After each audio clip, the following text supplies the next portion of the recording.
안녕하세요. 이번 시간에는 곡선 그리기에 대해서 공부를 해보겠습니다. 우선 곡선을 그리기 위해서 조사해야 되는 사항들이 있습니다. 예, 이 6가지 사항을 조사를 해보고 그걸 종합해서 그래프를 그리시면 됩니다. 자, 어떤 것들인지 한번 알아보겠습니다.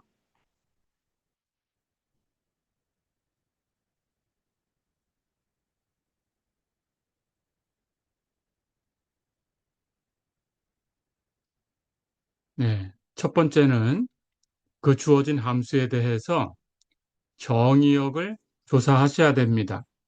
정의역 안에서만 그래프를 그리면 되고요. 두 번째는 절편을 조사하시면 돼요. X절편, Y절편. 예, 이렇게 그래프가 X축하고 Y축 만나는 점이 어디다라는 걸 조사하면 그래프를 조금 더 수월하게 그릴 수가 있겠죠. 그 다음은 대칭성이 있는지 살펴보면 됩니다. 그 다음은 점근선은 있는가라는 걸 살펴보시면 되고요. 그 다음은 극대값, 극소값 이런 것들을 조사해서 그래프가 어떤 모양을 갖는지 그런 것들을 계산해 보시면 됩니다. 그리고 오목성, 오목성이 그래프의 모양을 얘기해 주는 거죠.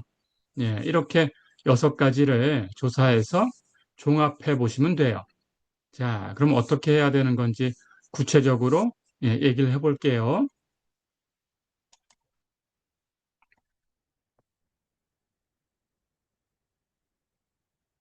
첫 번째, 정의역부터 얘기를 하겠습니다. 정의역은 구간이 주어질 수도 있고 그렇지 않을 수도 있어요. 구간이 제시되어 있다면 그 구간 안에서만 얘기를 하시면 됩니다. 예, 구간이 제시된 경우는 주어져 있는 그 구간 안에서만 그래프를 그리면 되겠어요. 바깥쪽에서 함수의 값을 계산할 수 있다고 하더라도 굳이 그렇게 할 필요 없습니다. 안쪽만 계산하시면 돼요. 자, 그런데 그런 구간이 주어지지 않을 수도 있어요. 그럴 때는 가능한 전체 영역을 생각해 주셔야 돼요. 그래서 그 함수를 정의할 수 있는 가장 큰 집합, 그것을 그 주어진 함수의 자연 정의역이라고 합니다. 이 자연 정의역을 여러분들이 계산하셔야 돼요. 자, 그러면 자연 정의역을 계산할 때는 3가지를 살펴보시면 됩니다. 분모가 있는지, 분모가 있다면 당연히 분모가 0이 아닌 곳에서만 계산할 수 있어요. 루트가 있는지, 루트가 있다면 루트 안에 있는 값은 0 이상이 돼야 계산할 수 있어요. 로그가 있는지, 로그가 있다면 로그 안쪽에 있는 값은 0보다 커야 되죠.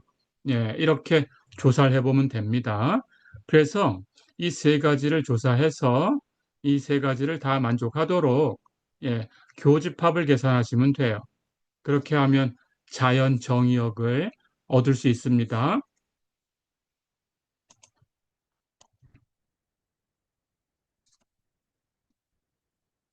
자, 그 다음은 절편이에요. X절편과 Y절편이 있고요. X절편은 X축하고 만나는 점의 X좌표입니다. Y절편은 Y축하고 만나는 점의 Y좌표예요. 그런 것들을 조사해 보면 됩니다. 자, 그러니까 X절편 이걸 계산하려고 하면 주어진 식에 Y에 0을 대입하면 되고요.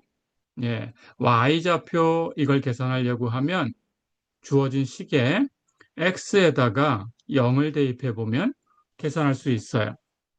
그렇게 해서 x절편, y절편을 계산하시면 됩니다.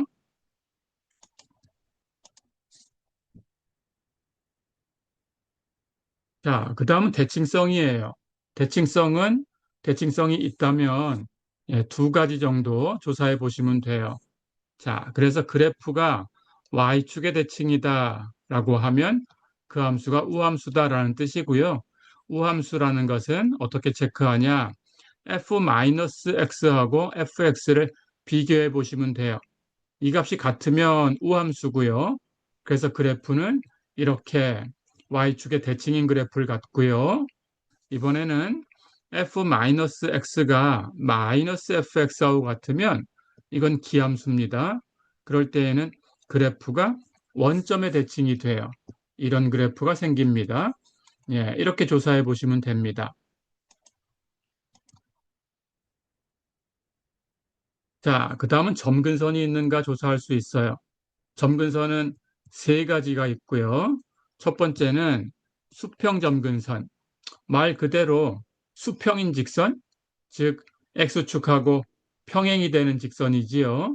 예, 그 직선이 주어진 함수의 그래프에 대해서 점근선이 되는 거예요.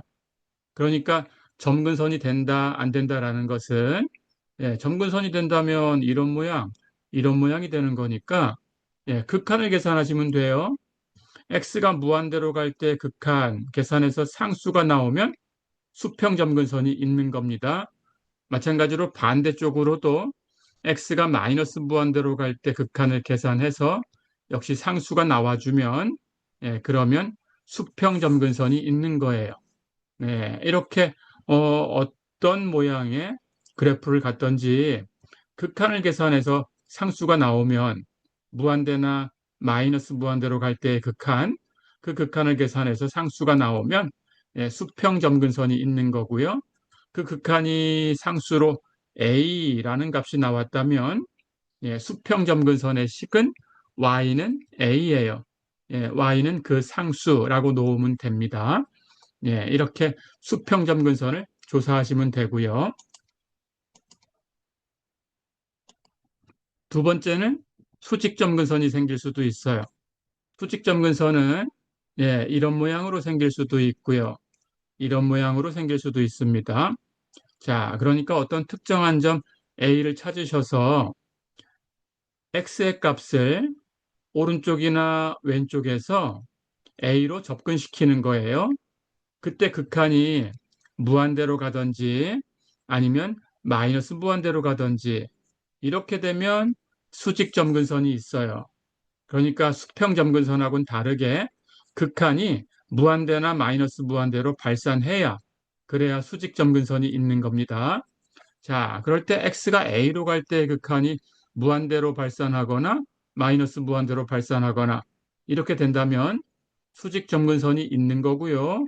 그 수직 점근선의 식은 바로 x는 a 이렇게 되는 거예요. 이걸 조사해 보시면 됩니다.